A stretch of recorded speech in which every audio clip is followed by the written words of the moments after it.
Video Üzeyir Məmmədov təqdim edir. Aranjman Üzeyir Məmmədov. Bəs deyirdin ki mənimsən, məni xoşbəxt edəcən. Sanmazdım ki məni sənə atacan, tərk edəcən. Səndən ayrı yaşaya bilməzdim, qorxardım. Nə biləydim ki məni sənsizliyə öyrədəcək. Məni yaxdın, getdin, sən məni sənsiz qoydun. Məni çox sevirdin axı, niyə məndən doydun? Məni ümidlə yaşadan arzularım vardı mənim. Sən ümidlərimi yapardım, qəmi məndən qoydun.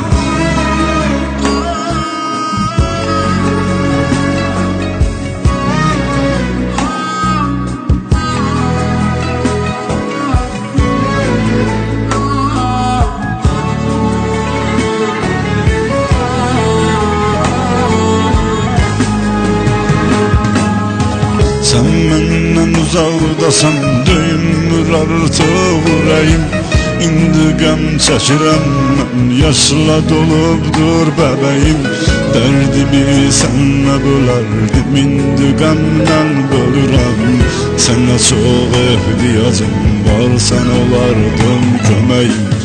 Məni yaxdın, getdin, sən məni sənsiz qoydun. Məni çox sevirdin axı, niyə məndən doydun? Mən ümidlə yaşadan arzularım vardı mənim. Sən ümidlərimi apardın, qəmi məndən qoydun. Məni atdın getdin, sən məni sənsiz qoydun.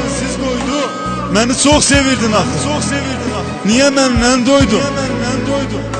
Mənə ümid yaşadan, arzularım vardı mənim.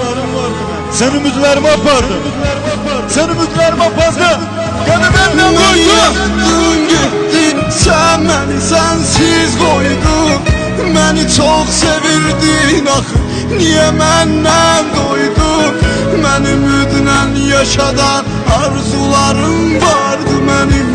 Sən ümidlərimi yapardın, qəmi məndən qoydun. Məni yaxdın, getdin, sən məni sənsiz qoydun. Məni çox sevirdin axı, niyə məndən doydun? Mən ümidlə yaşadan arzularım vardı mənim. Sən ümidlərimi